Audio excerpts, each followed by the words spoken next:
W-2 form from your employer within the next few weeks. I think by federal law they have to have it to you by a certain time. But before, you just kind of stick it in a drawer to deal with later.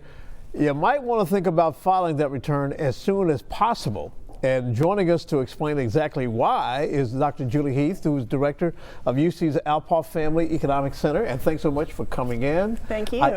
The first thing that you mentioned about why to file early is really kind of disappointing.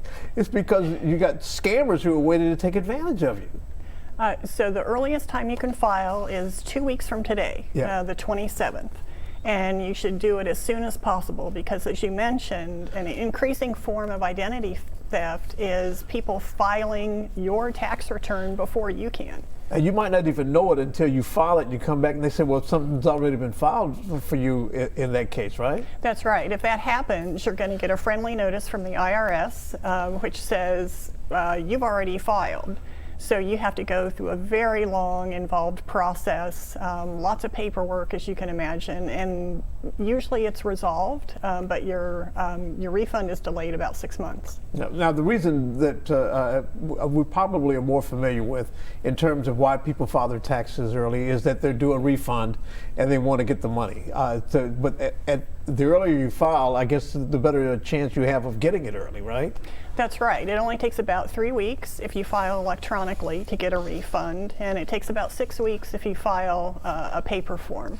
Now, what happens if you owe money? Is it a good idea to file early in that case as well? It's still a good idea. A lot of people don't know that you can go ahead and file early and kind of box out any scammers that are out there, but you don't have to pay when you file. You have until April 15th to pay. Now, something else that came up, this is very disquieting, I have to admit. It's information that's from the taxpayer advocate. First of all, I didn't know we had one, but explain who the taxpayer advocate is and the kind of advice they are giving taxpayers. So there is a national taxpayer advocate, and this person has to make a report to Congress every year. And last year, the report to Congress included the somewhat disappointing information that the IRS is not exactly tops in consumer service. Right. They got about 100 million calls last year, and they only answered 29%. Oh, that's terrible. Yeah.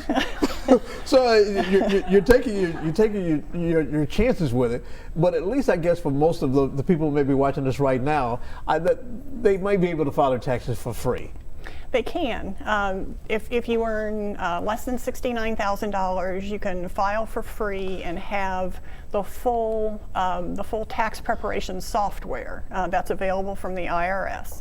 If you earn above $69,000, you can still file for free, but you don't get that full support in terms of the software. Sure. All right. Great advice from Dr. Julie Heath from the Alpaugh Center for Family Economics. That's right. All right. Very good. Thank you so much for coming in. We'll put all this information at local12.com.